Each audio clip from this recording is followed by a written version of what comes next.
Welcome to San Diego. Welcome back. If you saw us the first time, our last video last week, I'm Jakstis, and I am the founder of Ultimind Coaching. I'm a life coach. I try to help people have a more productive, happy, healthy life. And every Tuesday, I'm gonna be sharing some tips with you while I show you around my beautiful city. So where are we standing right now? We are in the largest park in San Diego. It's 12,000 acres. This is BALBOA Park. And this park is one of the earliest parks created in the United States. It's a historic landmark, and this park has been a favorite place for San Diegans for over 100 years. So why is it such a cool place? Well, it has everything. It is full of museums. It's got natural history museums, art museums, science museums, air and space museums. It's got the world famous San Diego Zoo. It's beautiful, as you can see. We've got a theater here where there's a giant organ, you can't see right now, that they play on the weekends. A Japanese friendship garden, fountains, you name it. It's just an amazing place to come and spend some time. So I want to tell you real quickly why this place exists, and then I'm going to get into a little story that I think can actually help you. This park was built in 1915. They actually started about 7 years earlier. It was built in 1915 to host the World Fair.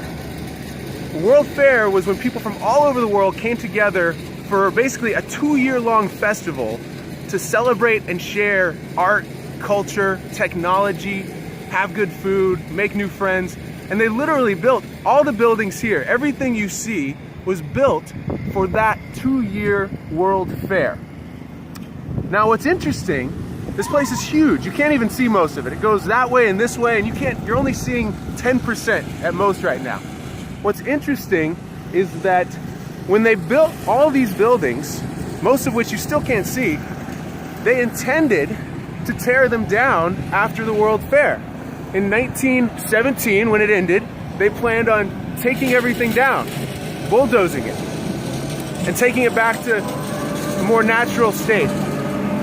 But Theodore Roosevelt, former president at that time, came through, loved what he saw so much that he said, I think we should keep all this.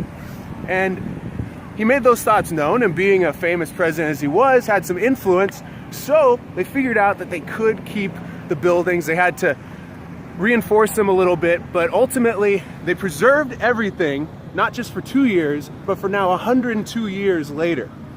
Now, why is that important? Because every year, more than 1 million people come through and enjoy this. Right now, you can see it's a Tuesday morning, and there's still some people here. If you come on the weekends, it's packed. It's families laughing, young kids, old kids, pointing at things they've never seen. It's lovers holding hands, strolling, having a romantic afternoon, kissing. It's people exercising, running. It's people just strolling on their own, enjoying their own time. And there's so much to do here. And the reason I want to share that story with you is because the same thing is true for our own lives. Just like they didn't realize the impact that this place was going to have over 100 years later, we don't really fully consider most times the impact that our actions and habits are going to have down the road. Yeah, maybe you know that what you do today is going to be influential later, but do you really live your life that way?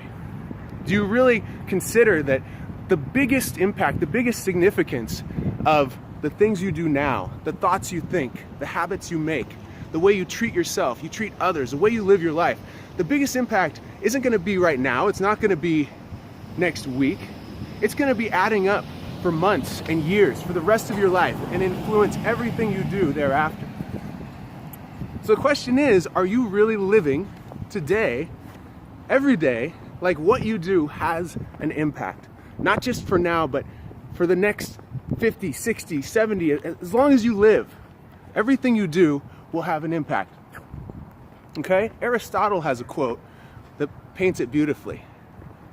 He says, "We are what we repeatedly do. Therefore, excellence is not an act, but it is a habit." We are what we repeatedly do. So if you want to be excellent, it's not about just an act one time. It's about making it a habit, habitual. So what is it right now that maybe you're doing well and you're proud of, but what area of your life do you want to change? We all have something we want to change. So what is your area of your life that you want to change a little bit? Maybe it's physical. You want to get in better shape, feel healthier, be able to run faster, longer, lose a little weight. Maybe it's with a relationship. Maybe it's professional. You want to improve your professional status, get the job you want. Maybe it's just you want to be 10% happier every day. You know, wake up and enjoy life a little more. That's awesome. Whatever it is, what right now are you not in the habit you want to be in?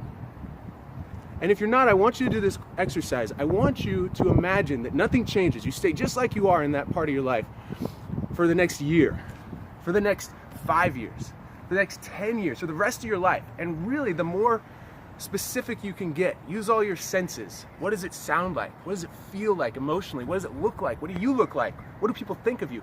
Get more specific. The more specific you can get and see what the cost of not changing today, what the cost is tomorrow. By tomorrow, I mean for the rest of your life. The more specific you can get, the more you're going to build the motivation to take the change today and take the action. And when you do that, after that, I want you to then consider what happens if starting today, you start making those changes. You change one little thing that you've been putting off for a while. Whatever, it can be very small. The best changes start small. And what would happen if you do that? You get 1% better every day. What would happen over the next month? How would you feel? How would you look differently, act differently? How would people see you differently? What would happen over the next year? The point is, when you can start appreciating the long-term cost or benefit to how you behave today, that's when you're going to start creating the real drive and motivation to take change. If you just get stuck in today, that's not very motivational. But look what it's really going to mean to you down the road. So that's the challenge I have to you. What have you not taken the chance to change? And what's one little thing you can do to start now? And when you do that, I promise, it's going to feel great. It might be painful, but having done it will feel great. One more quote I love. It's a Chinese proverb that says, the best time to plant a tree. House of China. I'm going to show you guys some cool stuff. So especially if you're in Ukraine, just hold with me for a couple seconds. Chinese proverb, came right from this house probably, is the best time to plant a tree is 20 years ago. The second best time to plant a tree is right now. So what's your tree? What seeds are you going to plant today? All right, guys, let me show you something cool here. Come over here. This is another part of Balboa Park. This is called, I think it's just called the Cultural Village, a house of houses of hospitality.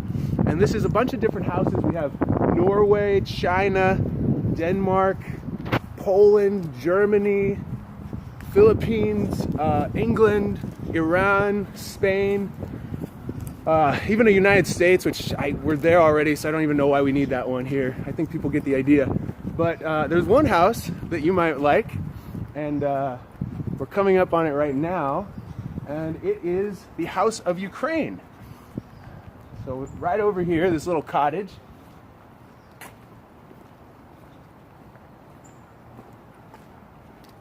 Ta-da! House of Ukraine. So if you come and you visit San Diego someday, hopefully you will, come over to Balboa Park, and on the weekend, all these houses are open. You can go inside, and I guarantee there will be some very nice Ukrainian Americans there to talk to you, show you around. Look at this. We have ethnic food fair on 28th. Gonna probably be some really good Ukrainian food here. But I guarantee there'll be some nice Ukrainians to talk to you, and if they're busy or not here, there is a life-size cardboard cutout of Klitschko. You can talk to him. He's very quiet, but he's a nice guy. So come check it out. You see, even in San Diego, we got love for Ukrainians. So just one more reason that Balboa Park is such an amazing place. So thanks for joining me, guys. I really hope someday you get a chance to see this yourself. Let me know if you're here. I'll come show you around myself. And more than anything, remember, what can you do? One little change today that's going to build up and accumulate to make the rest of your life ideal as you want it to be. Thanks for being here with us, and I look forward to seeing you guys next week. Take care. Пока.